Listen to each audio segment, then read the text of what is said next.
Ing ngarso sung korupsi, ing madyo bangun dinasti, tut wuri cawe-cawe. Terima kasih, perkenalkan nama saya Vito Pak. Asal instansi dari SMA. Saya masih SMA Pak. Dan saya sering kali melihat video Anda mengenai tentang kontroversi terhadap pemerintah, terutama Pak Jokowi itu sendiri. Tapi saya sering melihat bahwasanya para akademisi ini tidak pernah menyemangati para mahasiswa untuk berkreativitas selain Bu Mega. Ayo anak-anakku berkreativitas. Terus saya tanyakan kepada Pak Waki sendiri, kenapa saya ingin menggunakan baju merah? Bisa dijawab Pak?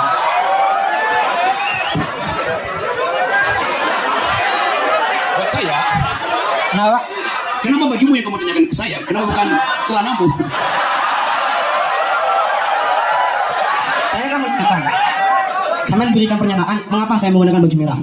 Ini ada filosofinya loh Pak.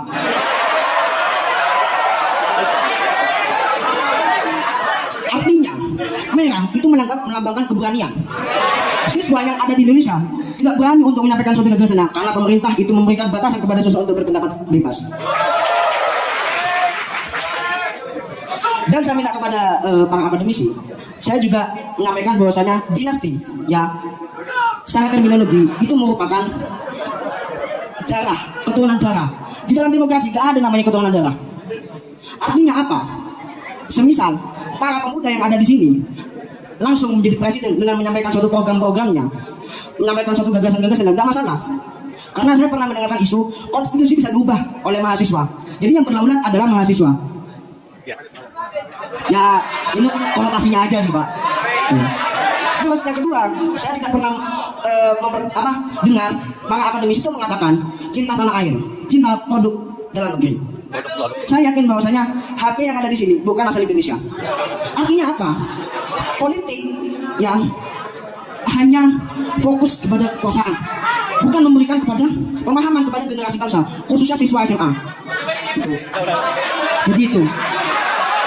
Nah, itu mungkin poin dua yang ingin saya sampaikan. Salam akal sehat ya Pak. Mungkin main-main ke rumah ya Pak.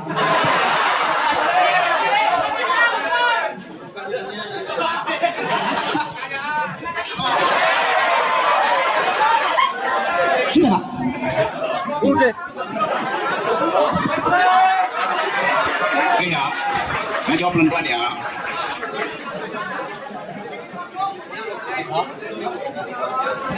Saya nggak percaya kamu SMA. Saya tidak percaya kamu SMA. Saya nggak percaya.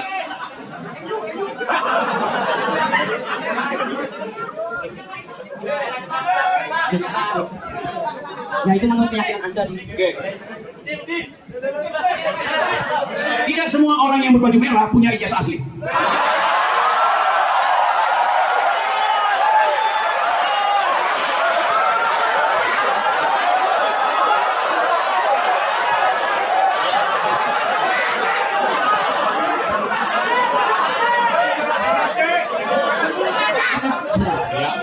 Saya menganggap bahwasanya ijazah itu merupakan suatu bentuk konkret dari orang yang bersekolah. Makanya kita merupakan ijazah sebagai bukti konkret untuk kita menilai kita. Ya udah bagus, udah betul kan? Ijazah itu tanda orang pernah sekolah, bukan tanda orang pernah berpikir.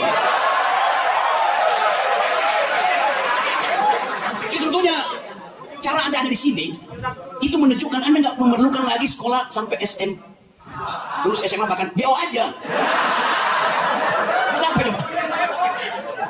Anda sangat yakin menerangkan pada bangsa ini bahwa tidak ada masa depan. Ya udah.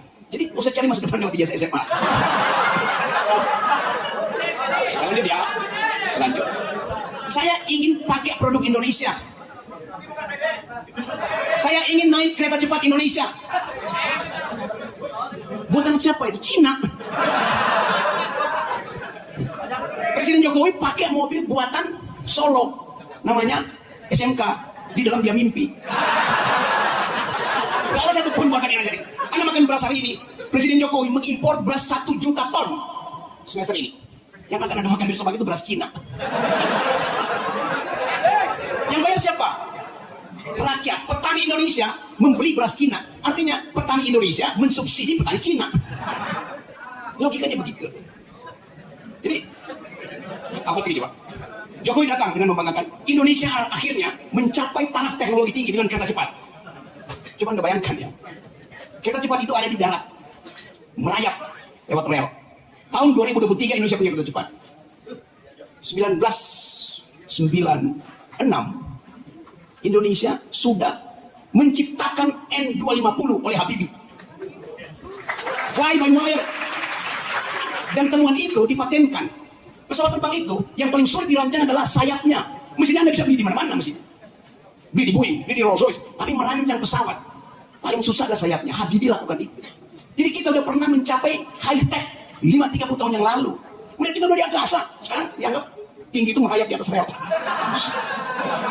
Ya stupid gitu. Dan gak ada yang protes. Faktanya begitu. Kita udah sampai di situ. Kemana mereka sekarang? Cari di Boeing, di Seattle, ada di sana. Cari di perusahaan-perusahaan Jerman, pesawat Prancis. Semua. Korea. Brain Drain. Capital Outflow. Nggak ada yang tinggal di sini. Yang tinggal di sini adalah insinyur-insinyur SMK. Jadi Anda bayangkan.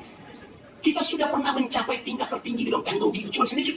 Pada waktu yang bisa betul-betul memproduksi pesawat. Orang sudah bilang, iya tapi mesinnya. Lo mesin pesawat itu bisa dibeli di mana-mana. Tetapi bagian paling kritik dari pesawat adalah konstruksi sayap. Itu dasar. Apalagi tanya ini. Soal pendidikan. Pendidikan kita tidak ada model. Tadi saya cerita tentang Revolusi Prancis. Prancis punya model pendidikan yang basisnya solidaritas. Yang isinya adalah egalite, fraternite, liberté. Semua anak Prancis, apalagi dari SMP sampai SMA, udah jadi filsafat. Seluruh anak sekolah menengah di Prancis paham tentang sejarah intelektual. Dari Yunani, masuk ke kejayaan Islam, pindah ke era modern, mereka tahu semua itu. Di tingkat SMA. Karena mereka membaca literatur dunia, tidak membaca komik. Bedanya. Jadi, filsafat pendidikan Prancis adalah solidaritas. Filsafat pendidikan Amerika adalah liberalisme, anything goes. Karena Amerika tidak pernah mengalami revolusi sosial seperti Prancis. Amerika mengalami revolusi kemerdekaan, merdeka dari bangsa lain. Prancis memerdekakan dirinya pertama-tama dari feudalisme, dari sistem yang sifatnya otoriter. Itu bedanya.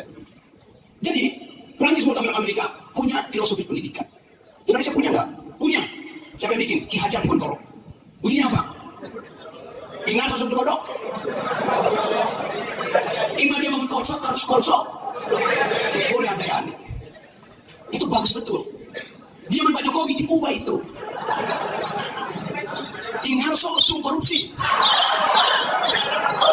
Ingat dia bangun dinasti.